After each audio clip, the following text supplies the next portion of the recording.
When people run from something, they call it starting over. I just called it breathing again. I came to Monterey Bay to escape the ghosts of my past, to restore the crumbling art of the Blackwell estate and maybe, just maybe, piece myself back together. The ocean was supposed to be my solace, the crashing waves a rhythm to drown out the noise in my head. The house itself stood on the cliffside like an old, forgotten king, majestic and silent. I thought I could handle its secrets.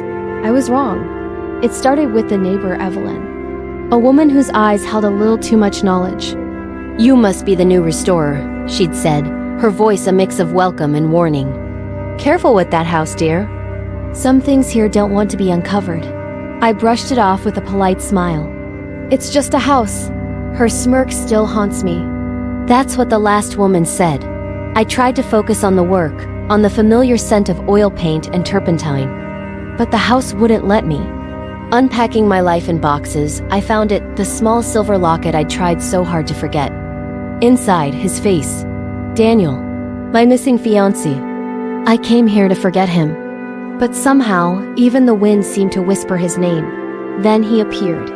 Adrian Blackwell, the master of the house. He moved with a silent, unnerving grace, his eyes piercing through my carefully constructed walls. "You must be Miss Hart," he said, his voice as smooth as the polished marble floors. "I didn't expect you so soon." "The gallery said the sooner I start, the better," I replied, trying to sound professional, unshaken. "I like people who don't waste time," he said, his gaze lingering on my face for a moment too long. It felt like he was looking for something or someone. A faint scar near his temple caught my eye. It felt familiar. "Have we met before?" The question slipped out before I could stop it. He offered a faint, almost chilling smile. "Not in this life." The days that followed were a blur of unsettling coincidences. I'd spend my hours restoring a painting of a woman by the sea, a woman whose melancholic expression was an uncanny mirror of my own. And from the balcony above, I'd feel his eyes on me. Adrian, watching. Always watching. I'd catch whispers of Evelyn on the phone, her voice a conspiratorial hiss. She'd dosed to know what that house did to the last one. The nights were worse. The house seemed to breathe, to sigh with the weight of its history. One evening, drawn by a sound I couldn't place, I walked the halls with only a candle to light my way.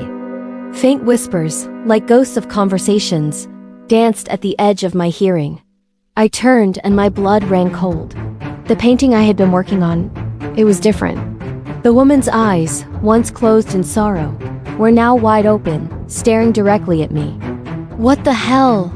I whispered, my voice trembling. "You shouldn't be here this late." Adrian's voice materialized from the shadows directly behind me. I jumped, my heart hammering against my ribs.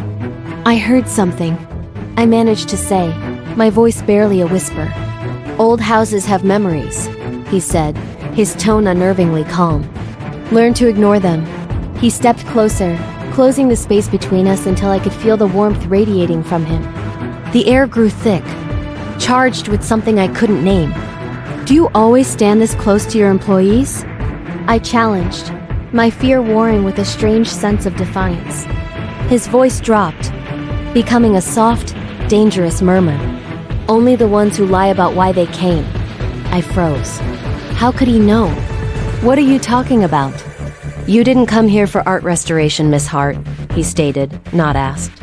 "You came here for answers." My defenses shot up. "You have no idea what you're talking about." A glint of metal caught the candlelight. "Don't I?" He held up a small silver locket, identical to my own. The one with Daniel's photo inside. "This was found buried beneath the old guest house 3 years ago." The world tilted. Disbelief, terror, and a suffocating confusion washed over me. My breath hitched in my throat, and just like that, the man I thought I lost wasn't the only one keeping secrets. Adrian stepped back, his intense gaze never leaving my face. "If you want the truth, Miss Hart, be careful what you dig up. Some ghosts prefer to stay buried." He then turned and disappeared into the shadows of the hallway, leaving me alone with my pounding heart and the impossible locket in my hand. Shaking, I walked to the window. staring out at the churning Black Sea. A flash of lightning illuminated the sky, and for a split second, I saw it. In the reflection of the glass, a man's silhouette stood right behind me. I spun around, but there was no one there. Just the empty, whispering darkness of the Blackwell estate. Thank you so much for watching. This story is just getting started, and the mysteries of the Blackwell estate run deeper than the ocean itself. If you're as captivated as I am and need to know what happens next, make sure to hit that subscribe button and turn on notifications. You won't want to miss a single clue. See you in the next chapter.